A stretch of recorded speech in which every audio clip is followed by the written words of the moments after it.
given the fact that the matrix has tremendously changed, the fact to not take in consideration those changes might be perceived as one of the worst forms of stubbornness.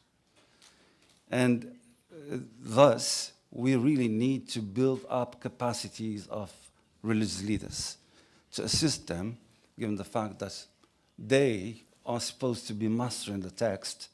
We need to make the campaigning to enable them to build up their capacities to understand the context and then be able to make those junctions.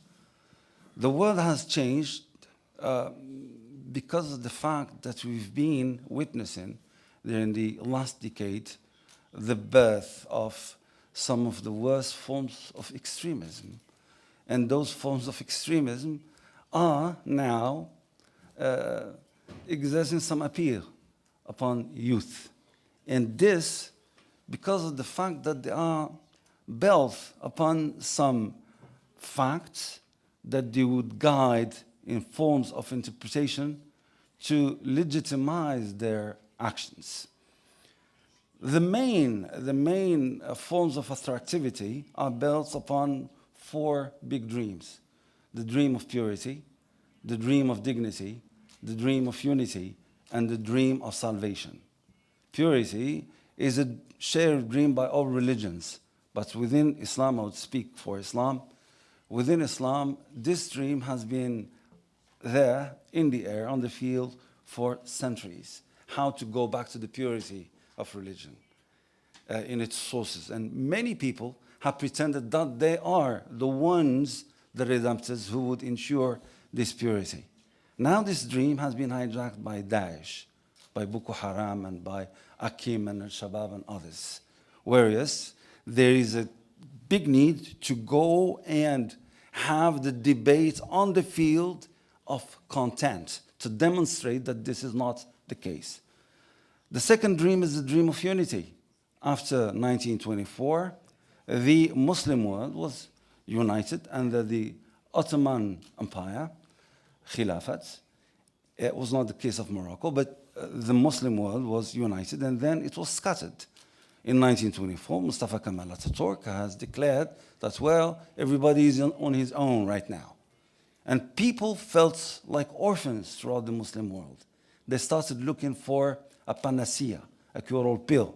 This panacea, the dad is dead. They'll say, let's look for a new dad. I will not go into details, but the Khilafat hijacked the efforts of deconstruction and analysis of the great thinkers of this third decade of the 20th century.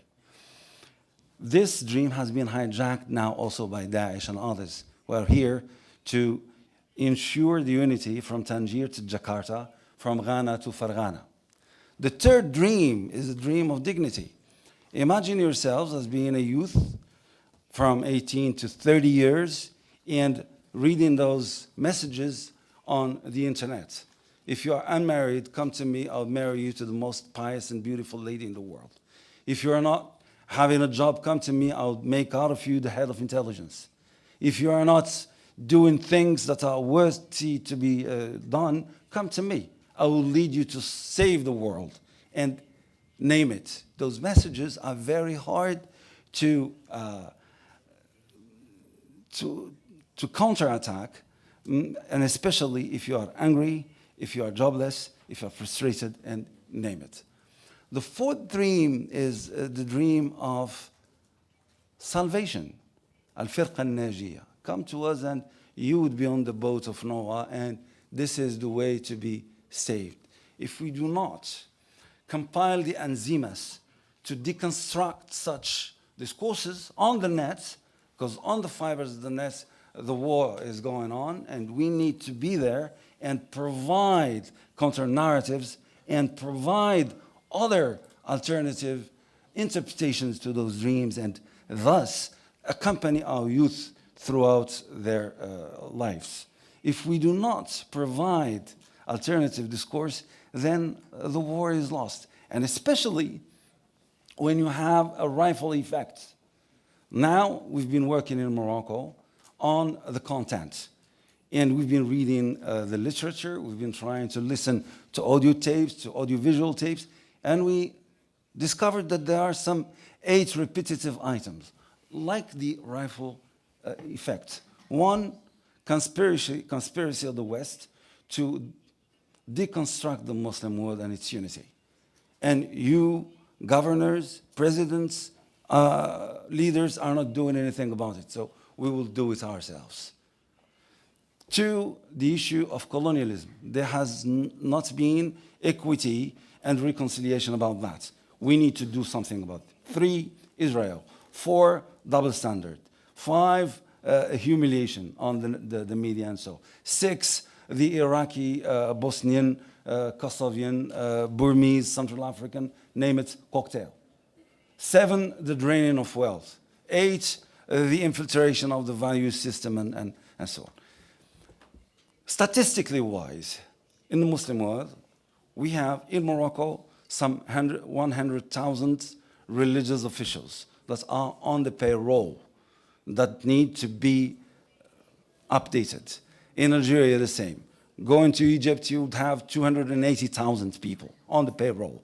In Saudi Arabia, you have some 300,000. It's a real army, and those people are on the payroll. We need to be creative, imaginative, and create new systems for capacity buildings to enable those people to counter those narratives and counter those interpretations. But this cannot go without making sure that the various levels of our societies are being taken care of. Childrenhood, we need some cartoons that would give some fun, but constructive fun, given the fact that a young male or female in the region at the age of 18 years, they would have witnessed some 100,000 crimes, factual or virtual. And those video games are so violent, we need creativity. We need our engineers and our designers to be in. We need some cartoons who would promote some heroes that would be heroes and champions for peace. 2, youth. Youth are bored from and of adult discourse. We need to have some youth, young faces that would be promoting the discourse of peace, of mutual recognition, and so on. 3, we need another level of scholars who would be mediators, who would be tackling factual issues, risky behaviors, from extremism to addiction to name it. 4, we need research. We cannot provide some decent, procuring, strong content if we do not perform serious research in the text and in the context. And 5, we need icons. We need to build up authorities who would be trusted, loved. If we do not make empowerment and let those religious institutions be like a prey of those extremists, because you know, there are 4 types of denigration on the net for the official institutions. 1, they are on the payroll, so they say what the governments tell them to say. 2, they are not really good in scholarship, and you know, they are not producing enough answers to us. They're just preaching.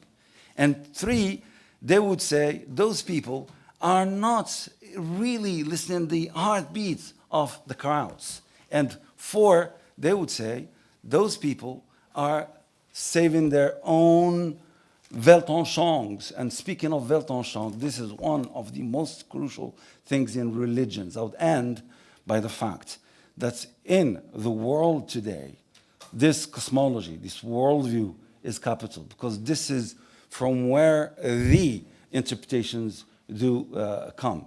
If we do not lift up ourselves, our psyches, our souls, and our brains to the level of seeing that this planet is nothing more than a little tiny pale blue dot, as Carl Sagan would say, suspended on a sunbeam, and on which have lived everybody we know, and we will live on it. We do not know any other shelter, because it's so tiny. And we really need to be a little bit more intelligent in tackling such issues and in disseminating what are the interfaith approaches that should be performed. There are 5, and I'll really end by this, 5 schools of interfaith dialogue. The first school is the school of manipulation. I would just go and learn about the other to manipulate them better, to sell my things to them, to colonize them. And the third school is one beautiful, fine school, which is the academia school. The fourth school is the school of search for common ground, and interfaith is very efficient in this. But the fifth and last school is a school that has not been explored enough, which is the school of mutual recognition, to approach what we would call the other, to learn from the other, because we need their expertise. And to learn, we need to love. Thank you very much.